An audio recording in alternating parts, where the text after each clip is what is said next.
Hello and welcome to Martini's Eco and Country Bites.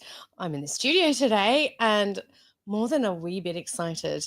Many people know that we have a huge symposium coming up tomorrow evening, and our keynote speaker, the one, the only, Meghan Lapp, is here from the USA. Hello, Meghan. Hello. Thank you so much for having me. Wow. I couldn't contain my excitement the other night when I greeted Meghan off the plane. How was that flight? Really long.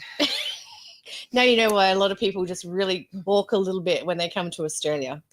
Yeah, a lot of people were like, I'd love to go there, but I couldn't do the flight. Yeah. We often recommend a stopover either in Dubai or Hawaii on the other way. That's definitely a definite way to go. Look, today we're having a chat, obviously, about Meghan's experience, probably what it's been like in her arrival to Australia. You've never been here before, right? Nope. Wow.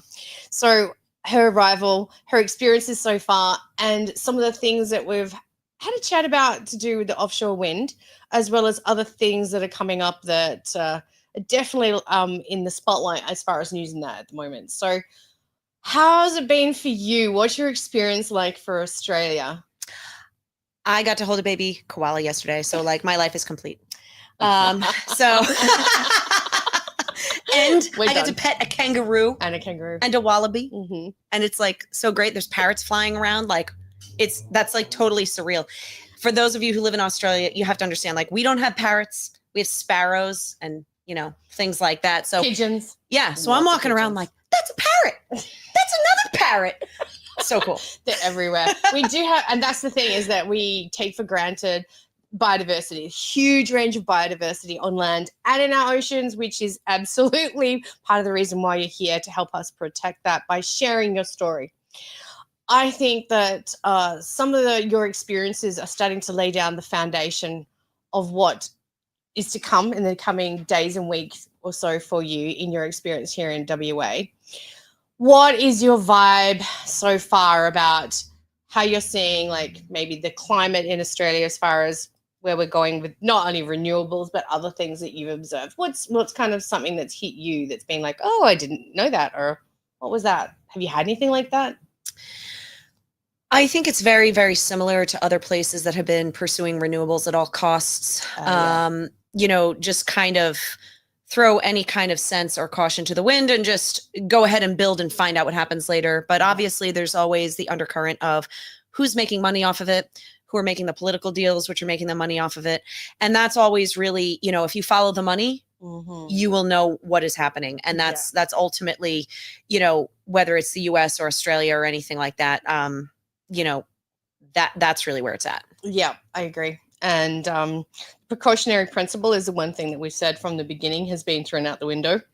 And more than anything, I think that, again, like you've just pointed out, having fresh eyes and looking at Australia and saying, like, the variety of birds that we have, even the species of fish, we have a huge diverse range of endemic fish. We went through that yesterday, didn't we? Okay, so we did. I do make a pretty mean taco from fish tacos. They're kind of my speciality. So that's kind of going on the menu in the next week or so. So we wanted to have a chat about what kind of fish we have. And so I got out the chat, and you were like super impressed about the types of range of snapper that we have here in Western Australia. Yeah. Yep. Amazing, right? So, and this is the thing that gets taken for granted when you're in the fishbowl, right? Mm-hmm. When you step out of it and you look at it with new eyes. So I think that probably the feedback that you were giving me was reinforcement of even more reason why we need to fight for what we have here. Yeah. And one of the things that I still cannot wrap my head around, like still blows my mind, is the fact that where you are talking about having offshore wind here in Western Australia is on a limestone coral reef. Mm-hmm. Like, yeah, you can't build on a coral reef. That's like environmentalism 101. Yeah. Like, I don't care what country you're in, you don't get to build on coral reefs. That's like not a thing. And so when you told me that shocked me. It shocked me, especially that a country like Australia that is so heavy in like ecotourism because of your coral reefs and because of the waters that you have, would actually industrialize that and turn it into a power plant A really like I crappy one at that too. right. I can't get my head around that. But it was kind of like we've discussed in the past, where you had mentioned places where they culled koalas to put in a wind farm. Yeah. And again, as you know, an American, like, you know, I couldn't believe that. I was like, wait, what? Killed, yeah. Aren't we supposed to be protecting the koalas? Aren't there like funds to protect the koalas and things like this? And the fact that that would be allowed, you know, by the governing authorities was mind-blowing to me. The fact that the Minister for Environment, Tanya Plibersek at the time, allowed that to happen and must have signed off on that, gave instructions of how to do that, that breaks Australians' hearts. So this is where the government no longer is really representing us, the people. And this is what's really disheartening and breaks our hearts on a ground level community base, because all those communities over there did not want it. They didn't want that to happen. Right. We have been trying to preserve these beautiful habitats, these beautiful animals that we value, but somehow they're no longer valued, and it's okay to go and kill protected species because of these so-called green renewables, because we signed off on something that, again, that the people didn't even know what they were signing up on. Yeah. Right. There's no disclosure or consent. You can't really consent to something when you don't know the details. Right. Right. And I think in the details in this one for sure. Always, always. And I think, you know, especially in Australia, one of the things, you know, that I had been thinking about before I came here and have thought about since I have been here is just the uniqueness. Australia has all the things that don't exist in other places. Yeah. No other place has like koalas or like kangaroos or wallabies or all these kinds of very cool Unique things, right? Like everything here is extremely unique. That's why, like, when you come here on a plane from some other place, you know, the customs people are very thorough and they're very, very serious about you cannot bring anything here. No food, no water. They made us all like empty our water bottles before getting on the plane to come to Australia, even though we filled the water bottles up in the airport past security, but they were still like, no, you can't have that. Yeah. So we don't want anything killing anything because we're going to try and get rid of it first. So we don't have to worry about it. Well, like there's justifiably so, like almost precaution to the extreme to not bring in things that could damage the wildlife and the ecosystems of Australia, because it is so unique on the one hand, yet on the other hand, there's just wholesale ocean destruction that's being approved, you know, on some of your nation's most precious resources. Like that doesn't equate. You know, so then obviously the question becomes like, who's making money and how?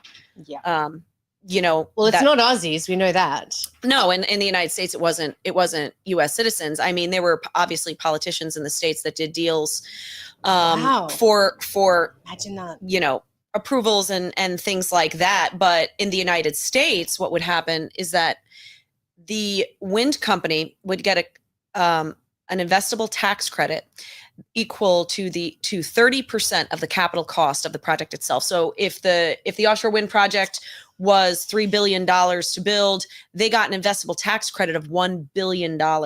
And the companies that were building these are owned by the government of Denmark, the government of Norway, or they were like pension farms or pension funds, for Denmark, right? So what they were doing is taking our US tax dollars and using it to fund their government pensions in foreign countries while they put us out of business, you know, while they're trying to put us and fisheries out of business in our own country. So like they were here to knock us out in our own country, take our money and then invest in their own pensions in their own country.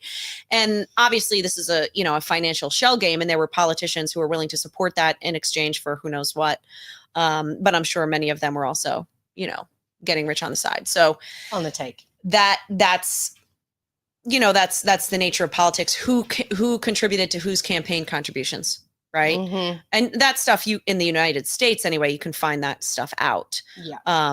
You know, but these companies have been spending, you know, millions on, you know, lobbyists' campaign contributions, and, you know, Denmark and Norway, they have ambassadors in the US all the time. They have ambassadors that live in Washington, we DC. have a great ambassador folks, in the Danish. Her name's Mary, but she forgot she was Australian, so she doesn't care about our oceans anymore now that Mary's gone off there. So she's fully Danish, and there's no sentiment, obviously, to Australia, because I'm sure that she'd be a great representative to say that maybe our Aussie waters and taxpayers don't want to fund and subsidize this failing intermittent system, because at this point we are getting to the pointy end of things. Let's go back a little bit to what you said about your fisheries. So in the last couple of weeks, we had a bit of a chat about this. There is a lot of dialogue, and I want Peter tune in right here, right now. So if you fish, fishermen, there is a whole divisive language that I see and a whole scenario being played out. There's one scenario in the wreck fishing where they're being told that the fish stocks are not sustainable. This is what's coming out of WA dialogue now, which is absolute and utter garbage, because I see statistics, I see footage, I see numbers from fishermen all up and down the coastline, and they're saying numbers are great, stocks are really replenished. Pretty much so many fish species have fully recovered because we have very, very strict take numbers, bag numbers for boats, like everything to do with that, right? So we have really, really sustainable practices. They're telling us, so they've started with the wreck fishing. They're going to take away wreck fishing in areas because they're saying, there's not enough fish. Wreck fishermen are like, what? That's not true. It's like, you're right. It's not true. Keep pushing back. But it's certainly not a scenario where they're setting up the wreck fishing to have that take away from them, so that when they take away commercial fishing, of course, no one's going to push back, because it's like, well, wreck fishing got taken away, right?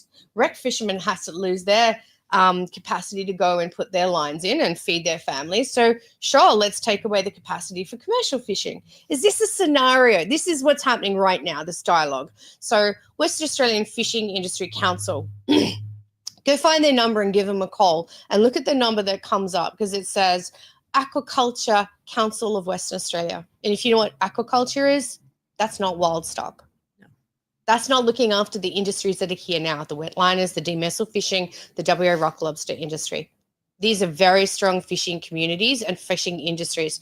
And I am calling it out now for the lies and the manipulation that are going on. Did you see something very similar like that happening in the East Coast of the USA? Did you see it in other nations as well? That same kind of tactics? Well, in the US, we have a lot of environmental groups that are part of the environmental industry, who are continually trying to put commercial fisheries out of business. That's, a lot of, yes. And they attend our fisheries management council meetings. They lobby against us, all that. So they've been trying to shut down commercial fisheries for many years. That's nothing new. Yes.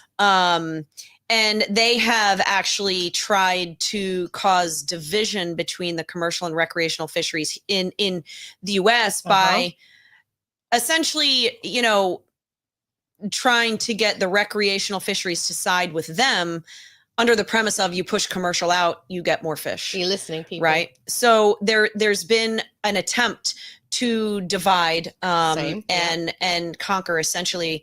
But what I have seen in offshore wind is that at the beginning, the offshore wind companies, the government, and other, lobby groups would tell the recreational fishermen, well, look, the wind farms are going to put the commercial guys out, so you guys are going to do better. You'll have the ocean to yourself. And then also that the structure was going to be good for the fish, right? Yeah. And so all of this is going to be great. All of this is going to be great. It's going to be really good for you.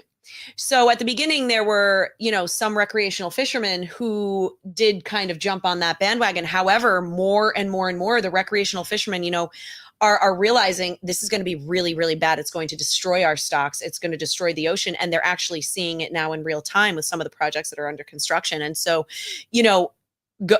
really now more and more, the recreational and the commercial fisheries are very aligned on this issue.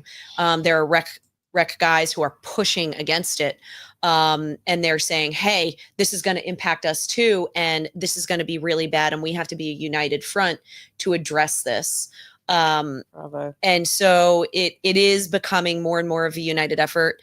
And that's important because, again, if you can divide and conquer, you can conquer, right? Correct. You need people united. And like I said, we have 5 projects under construction right now on the East Coast of the United States, and recreational fishermen have seen impacts as well. I know one guy who does charters and has been in one of the project areas. He said the whole thing is dead. He said everything in there is dead. What area is that, Megan? Vineyard Wind. He said in Vineyard Wind, you know, he has fished there. I hope people are really listening to this. It's a dead zone, he said. He said there's zones. nothing there. I mean, they've pile driven. Now they've turned some stuff on. And, you know, I think a lot of people were misled with the whole, oh, it'll you know, create this structure that will attract fish. Oh, habitat that replace what's already there. But let me tell you something. When you flip them on and there's electricity flowing through those cables, that's a problem. At the Block Island Wind Farm, we used to have very predictable fish migration patterns, and they used to migrate across the cable area. Once they turned it on, fish wouldn't cross the cable, and people don't fish there anymore. The lobster guys don't fish there anymore. The gillnet guys don't fish there anymore. Like, it has been, the codfish all left. They don't like the noise. There's a lot of, you know, knock-on effects, and yeah, it's not what it's billed to be. And of course, you know, in the development process, the recreational fishing community was lied to by the developers and the government to try to get their support because they wanted support. And, you know, there were some guys who kicked back hard, and now more and more are kicking back hard because they actually see the destruction themselves. Yeah. So the thing is, there's two factors here also. It's not the immediate destruction that's happening by the actual installation and the operation of the wind turbines and the high voltage underwater cables. That's not one. It's spatial disbursement of licenses. So this is where commercial fishing is going to be locked out, and this is where rec fishing is both going to be locked out. You are going to have to pay premium dollar to put a line in anywhere in Australia by the way they're going. And that's what they want. They've tried to destroy the sheep industry by getting rid of the sheep exportation. And once they get rid of that and they devalue everything about lamb, everything about wool, exportation, they're going for the cattle. Now they're coming for sustainable fisheries. And I've been saying this to people for a very, very long time, that the fishermen and the farmers need to get together and start having these conversations, because it's the same tactics being played against you. So what it is that you're going to be locked out by marine parks. And Pew has done a very good job at lobbying. They've created a horrific marine park that has locked everyone out along the southern coast. That was an area of great biodiversity as well as sustainability. And the thing is that the population down there is actually really small compared to the area. So the impact from locals that would go and throw in their line or put their boat in, and now they can't do it. It's a marine park that goes from the South Australian state line all the way around to Albany. So like, we're talking about a huge area here. They're trying to extend it all the way around. So they're going to lock us out with marine parks, and then they're going to put wind turbine zones in. So they're going to be exclusion zones for all of these things. And it's not going to be safe. So they're going to have these buffer zones, and they're going, well, there's not enough fish because the fish stocks are at risk. But it's not the fish stocks that are declining now, but they're putting that divisive language, that premeditative language here to say that the stocks are already down, which is a lie. But what's going to happen is, once marine surveys start in Geograph Bay and all along the coastline here, Dongara, Landsland, Jurien Bay, they're going to go the whole way up and keep doing this if we don't stop them. When that happens, then we'll see massive declines, like you said. They're going to have what they call sea deserts. So there's areas out there, like you said, that they're total dead zones. And people are like, oh, that's not true. It's like, you want to come and ask this lady in person? Come and see us at the symposium. I cannot tell you enough. I have been reaching out to fishing communities and rec fishing pages.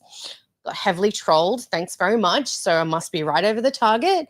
All I can say is that we are not trying to lock out fishermen. We are not trying to stop this industry. We are trying to support you so that we can retain our value system, our communities, our lifestyle, and stop foreign corporations from coming in, destroying and sucking us dry with subsidies, because that's the only way that this exists. And, you know, your subsidy way it was set up is different to ours. And this is where people need to understand that Mr. Bowen has sold out our oceans, and Mr. Watt, the Environment Minister, who should have declared the area of Geograph Bay a recognised habitat of critical significance, because it's a whale birthing zone. Have you ever heard of a whale birthing zone having an offshore wind turbine right in the middle of it, Megan? Well, they were citing leases in ours. Wow. So, I mean, you know, and for other uses to go in there, you know, plus all the protections that the commercial fishing industry has for whales. I mean, nobody would ever be allowed to do anything like that. Like, that's crazy talk, right? But for offshore wind Outraged. stuff, it's like none of the rules apply. Yeah. Literally none of the rules apply. Make them up as they go. And you know what's interesting, Martine, when you were talking about the marine parks and, you know, combined with the wind farms and things like that, there was a study done in the UK. I want to say it was 2022, called Spatial Squeeze. Yeah. And they actually estimated that if the wind projects and if the marine parks continue to go the way that they are going, by 2050, they will have no commercial fisheries in the UK. It'll be over. So, you know, you have to, you know what, people are going to sit there and go, oh, but that's never going to happen in Australia. It's like, you want to bet? well, the same agenda is playing out everywhere. And so Yeah. I think that people need to learn from that. And, you know, quite frankly, it's like, hey, look, you can't eat electricity, right? Yeah. You can't eat electricity. Yeah. And so, you know, are you willing to destroy food sources for electricity? That should not be the case. And, you know, where we are, you know, we've had sustainable fisheries for hundreds of years. And I Yeah. tell people, you know, we can have them because we have, you know, very strict and sustainable practices. Mhm. We will be able to harvest for hundreds of years more if we're allowed. But if, you know, if people and the government specifically, if the government is willing to sacrifice hundreds of years of sustainable food production for a 20-year project, like, we have a problem. And it's generational fishing. Absolutely. Strong families, strong communities, and this is what they're doing. They're getting rid of generational fishing, generational Mhm. farming. Same. And it's like a food source. sustainable fish. It's a stocks. food source. During COVID, when, you know, people couldn't find protein on the shelves of their supermarket, down in Point Judith, Rhode Island, where I operate out of, we had people lined up going to get lobsters off of boats, Uh-huh. going to get fish in the local fish markets, because guess what? We were producing. Yeah. And, you know, having supplies of local food is really important. Again, you can't Food eat security, it's electricity. called. You Yeah. can live without electricity. You cannot live without food. So you have to prioritize what is the most important thing. You need food, you need water, you need shelter, you need clothing. And so if, you know, you don't need electricity, yes, it makes everything a lot better. You know, but there's many, many sources of electricity. And why would you destroy food sources, which is something that you literally cannot live without, for a project that's supposed to be an electricity project that doesn't even work? Like, it's the risk reward, you know, is not there. Obviously, the cost benefit is not there. But again, it's not about the wind project. It is about the subsidies. They do not work without subsidies. Correct. And in the UK, where they pulled the subsidies, in Denmark a couple years ago, where they pulled the subsidies, they had no bids because they can't make the economics work. The numbers do not work. And they don't even care if it produces electricity. This is something that was like really funny, which hopefully we get a chance to talk about tomorrow. But I'll pen it down. Yeah. Yes. But I remember being on a webinar one time for NYSERDA, which is the New York State NYSERDA, New York State Energy and Research Development Authority. Okay. And so they're basically the energy agency for the state of New York. Okay. So they want to take like the whole ocean to make wind farms to power New York, quote unquote, which they don't even need the power, but whatever. So this was their plan, right? So they'd have these webinars and stuff, and I would attend them, and I was watching, and it was the procurement process for NYSERDA to get projects to bid for, you know, for contracts with projects, right? And see who is going to get the offshore renewable energy credit, which is basically like a commodity that they trade. Yeah. So, and it was funny because they had, well, here's the criteria of how we're going to select the project. Okay. And there were 10 things. Okay, 10 things in like order of importance of this is how we're going to make our decision. There was all like, you know, the subsidies and the credits and this, that, and the other thing, right? So number 10, the bottom, was project viability. Okay, so that was the least important thing, project viability. So then they broke down all those 10 criteria. And when they got to project viability and they broke down what project viability meant, the very last part of that was wind resource. The last part was Right. wind resource. So basically, it doesn't matter if the wind blows, and it doesn't matter if it works, right? Like, it doesn't matter if the project is viable. It's a money shell game, and that is all that matters. Ponzi scheme. It is a Ponzi scheme. And that's also the thing, is that because these projects don't work, right? But the companies get a shot of cash in the arm when they build. Yeah.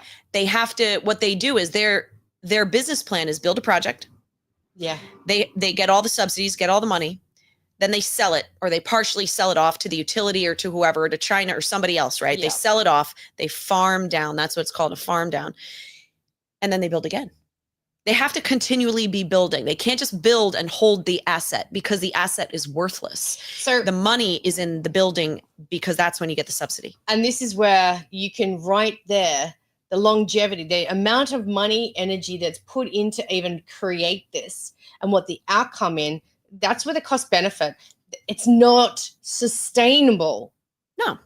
Like, we have to look at baseload energy that's sustainable, Right. that's economic, that's affordable, that we can actually bring our prices down and not keep increasing everything. Because if anyone has started to wake up right now, you're going to be starting to question why it is just when you start getting ahead, or the goals change. And it's like, you're never going to get ahead because they keep changing the goalposts. And that's because people don't push back, because they can't, like, oh, let's just, everything keeps increasing. No, because you allow it to. Instead of going, no, we demand cheaper electricity. We demand baseload energy, because the thing is that without baseload energy, we can't have heavy industry.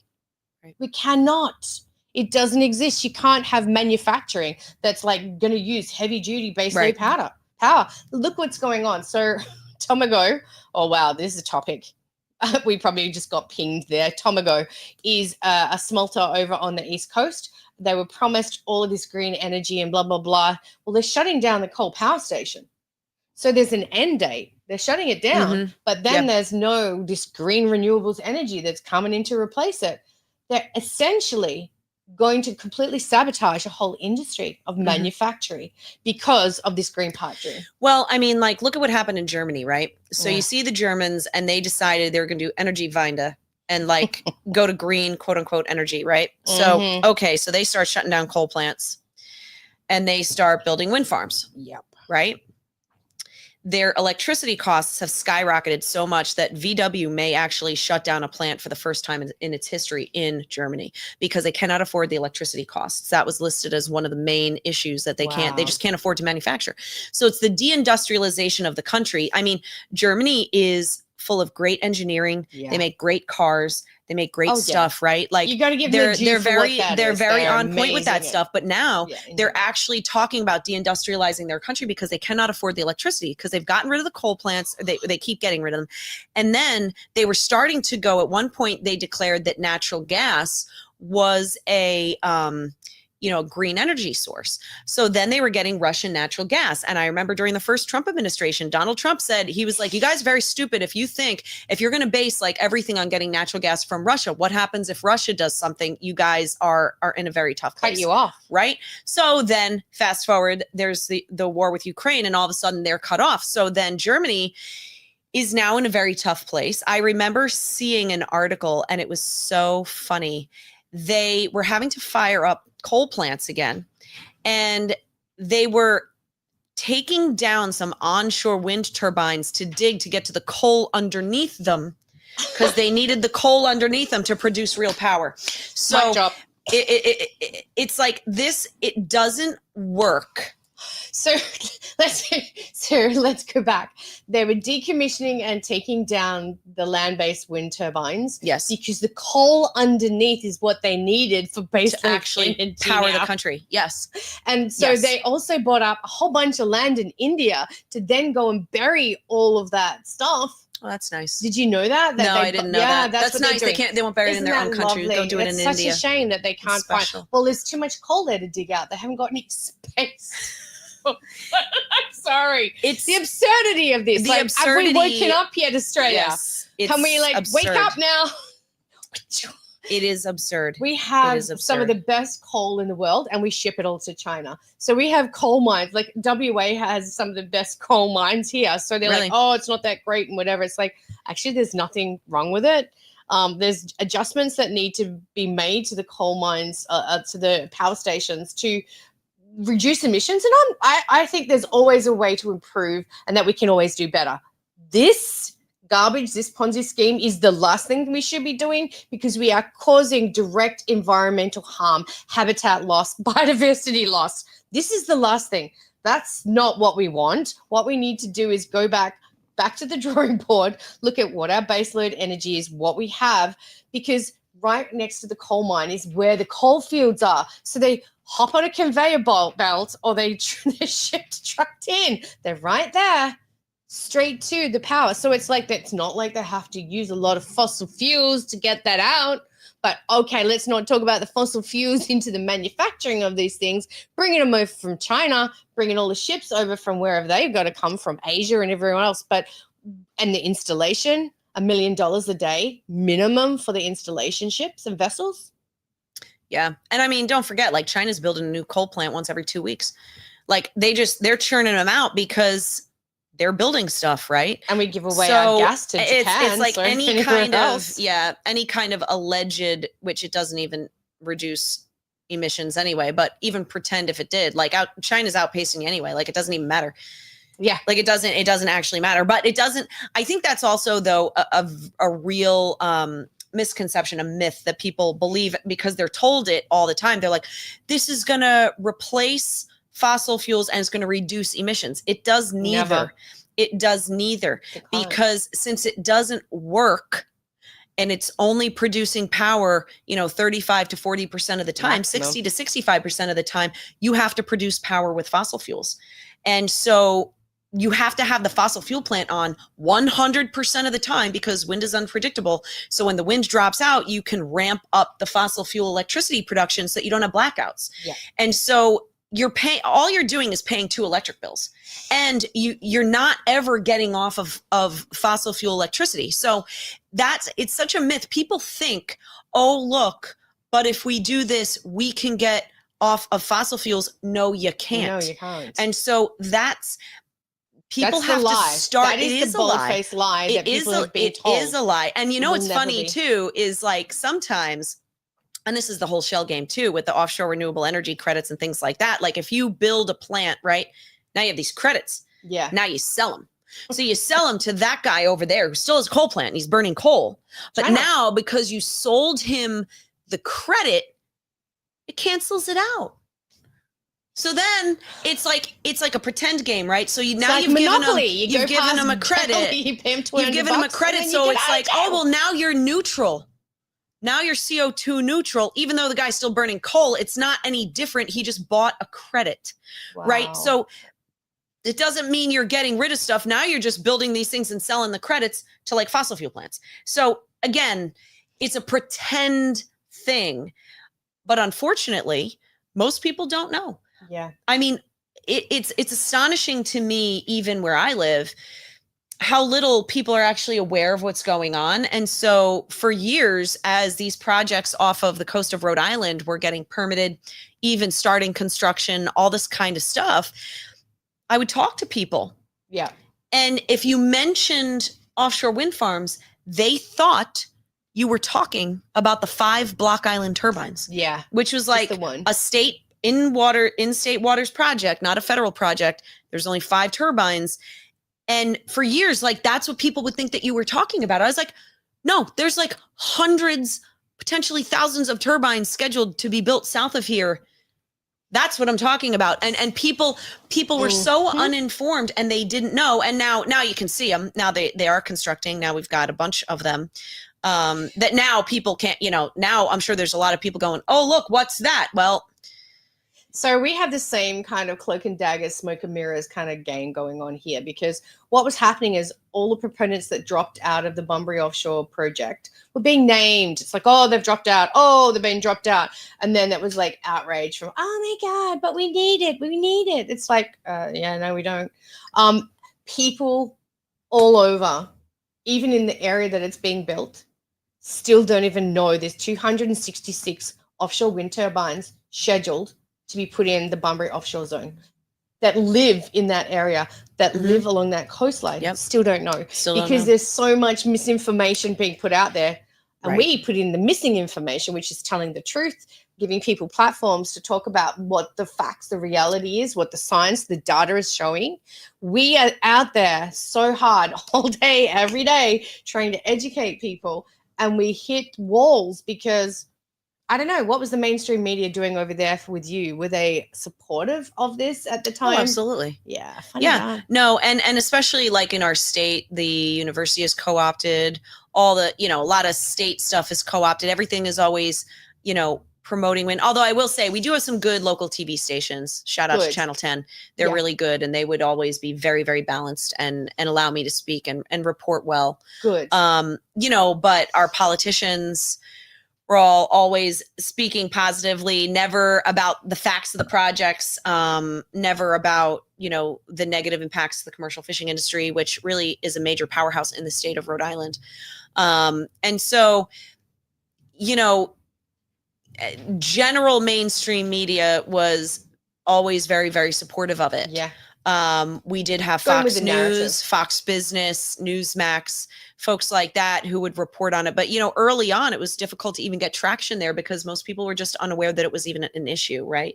Now there's a lot more reporting, especially because, thank God for President Trump, who is very vocal about this issue, and he is acting on this issue. And if it wasn't for him, we would, the East Coast would be completely destroyed. Oh, he's having an impact for us as well. You know that because he's destabilizing the whole industry. The fact that Ørsted is like rocky as and they're getting propped up by Equinor. Right. Well, I just saw Ørsted, a friend of mine who lives overseas had sent me something this morning, actually, that said Ørsted has now announced that they're not building offshore wind projects outside of Europe now.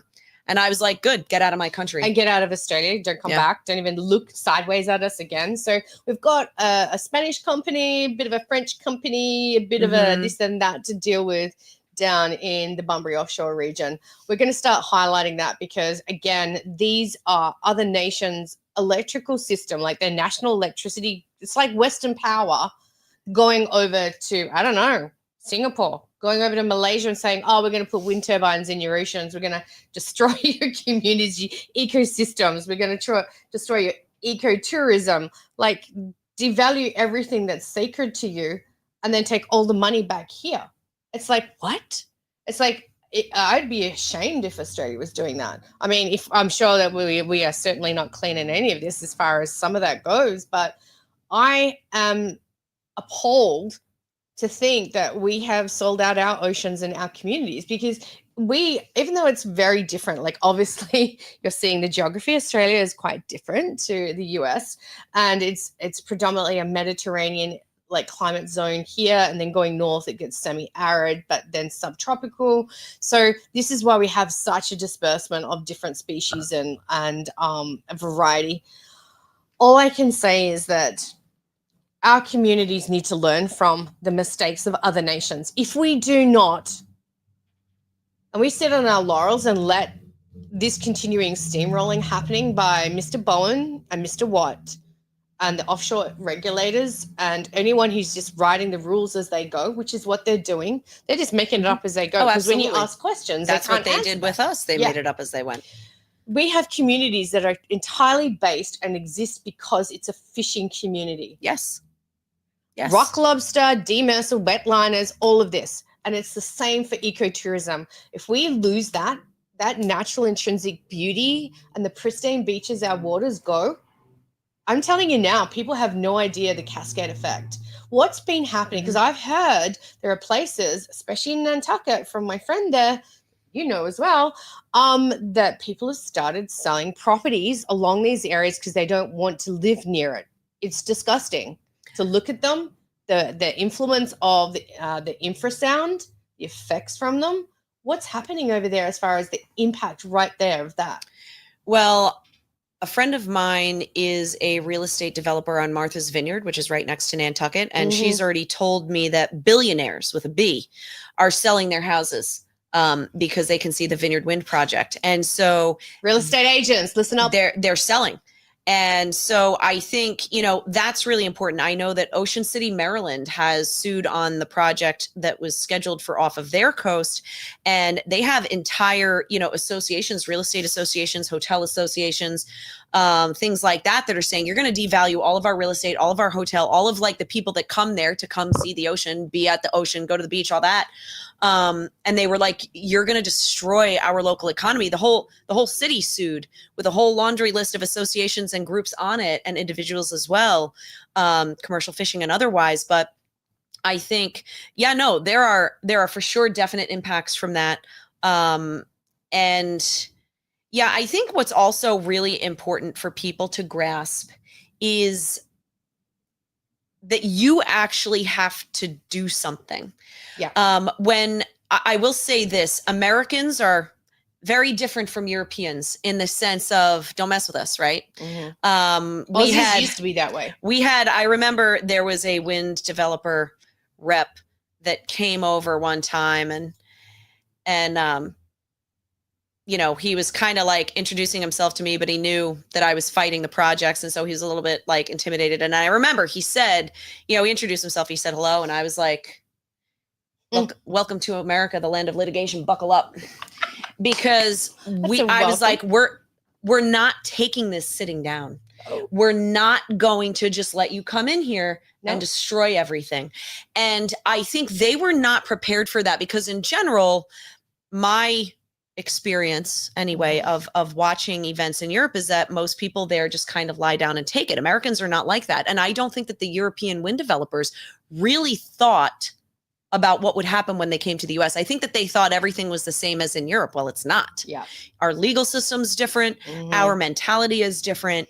And so when they came to the United States, you know what? We fought. And I don't think that they expected the fight that they would have. I don't think that they expected the kickback that they would have even from say the Trump administration or others, which has now come, but I think they didn't expect the amount of local opposition or people that would organize themselves.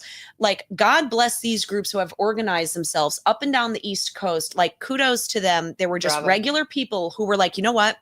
We're not taking this. And we in the fishing industry had been fighting for a long time. And then to have other groups kind of come and start to fight was a real breath of fresh air. Oh my gosh. Because for a long time, we were the only ones screaming into the wind here going like, oh my gosh, this is a terrible thing. Is anyone out there? Is anyone listening? But now there are citizens who said, you know what? No, we're not letting you do this where we live. And they banded together. They fundraised, they organized themselves, they set up nonprofits, they started lawsuits, they started information campaigns. One of these groups I'm on, I'm a board member of Protect Our Coast, New Jersey. They were one of those groups, and I mean, there are groups up and down the coast that have now organized themselves and started fighting. And I don't think that the wind developers expected that. Now, they still thought that they would easily run us over, right? I think they were almost like, oh, like these are like little mosquitoes, just kind of, flick them away type of thing. Right. Yeah. We'll wear them down. Right. But you know what? We didn't. And I tell people all the time, there's one way you win, and that is you refuse to lose. You keep coming and you keep coming and you keep coming. And so you have to do that. But regular people have to actually do something. Yeah. In the United States, Moms, we are, dads. We're a country of we the people. Mm-hmm. And it's like, we the people have to make this happen. It's not the professionals. It's not like they will do something. Who's they? Someone will do something. No, it's on you. You have to do something. If you want to take your country back, if you want to take your oceans back, you have to do something because it's your responsibility. You're the people who live here. It's your country. And I think that I do not think that the wind developers were prepared for that. I don't think that they were prepared for that or the Trump election, because Donald Trump is the best, and he issued an executive order on day one. Promises made, promises kept. He promised us in Wildwood, New Jersey, at a rally, that he would issue an executive order on day one to stop offshore wind development, and he did. Yeah. And Unfortunately, it's been difficult in stopping projects that have already been started. The Trump administration did stop the Revolution Wind project. A court Listen to this. re-overturned we need to stop it before it starts. You have to stop it before it starts. And, you know, I'm still hoping, I've not given up hope that those projects that you know, they will be able to stop because they were illegally permitted, like 100%. And I want those projects out. I want all the sticks out. I want everything out. He hates windmills. He does. We call them turbines, technical word, but anyway, that's a wrap from us. All I can say is you heard it from this incredible, amazing woman who's been fighting this for 10 years. Australia, WA, get off your backsides. Those that can make it to the symposium, get there tomorrow. It's trybooking.com, and it's the ugly truth about offshore wind. Also, the connection is here through Facebook on Edge Radio Australia.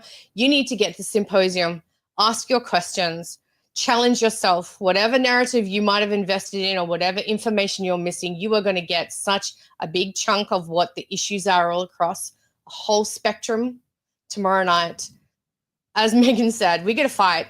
If we don't fight it now, we're going to lose. Thank you so much, Meghan. Thank you. I will see you tomorrow night. A lot of you, and we will be broadcasting this later at a later time. Thank you.